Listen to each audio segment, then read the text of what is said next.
শিশু কিশোর শিক্ষার্থী। বৃহস্পতিবার সকালে নয়াপল্টনের দলীয় কার্যালয়ে সংবাদ সম্মেলনের আয়োজন করে বাংলাদেশ জাতীয়তাবাদী দল বিএনপি।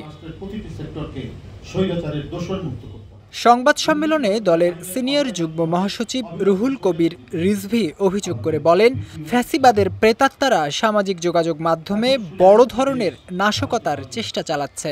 পলাতক হাসিনা ও তার অবিরাম ননসেন্স কথা বলার অপরাজেয় পুত্র সজীব ওয়াজেদ জয় বিদেশে থেকে এখনো দেশে ষড়যন্ত্র ও বিশৃঙ্খলার উস্কানি দিচ্ছে।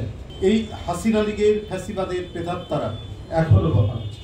এ সময় পতিত স্বৈরাচারের নাশকতার বিরুদ্ধে সকলকে সতর্ক থাকার আহ্বান জানিয়ে সাবেক প্রধানমন্ত্রী শেখ হাসিনাকে দেশে ফিরিয়ে এনে বিচারের মুখোমুখি করার দাবি জানান রিজভী। পাশাপাশি প্রশাসন সহ রাষ্ট্রের প্রতিটি সেক্টরকে স্বৈরাচারের দোষরমুক্ত করতে হবে, দুর্নীতিবাজদের আইনের আওতায় আনতে হবে, অবিলম্বে স্বৈরাচারী শেখ হাসিনাকে দেশে এনে বিচারের মুখোমুখি করতে হবে।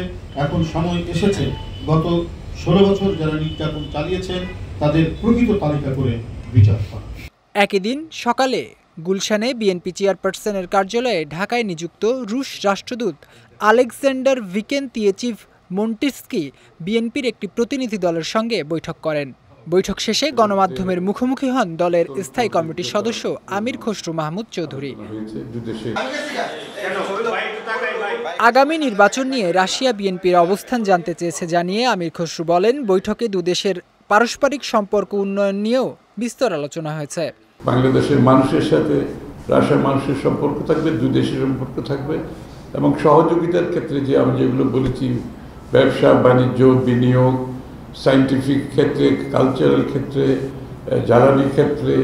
বিএনপির পক্ষ থেকে যৌক্তিক সময়ে নির্বাচন দাবি করা হলেও এখনই অন্তর্বর্তী সরকারকে কোনো সময় বেঁধে না দিয়ে নির্বাচন ব্যবস্থা সহ সকল কর্মকাণ্ডে অন্তর্বর্তী সরকারকে সমর্থন দেওয়ার কথা জানান দলের এই শীর্ষ নেতা।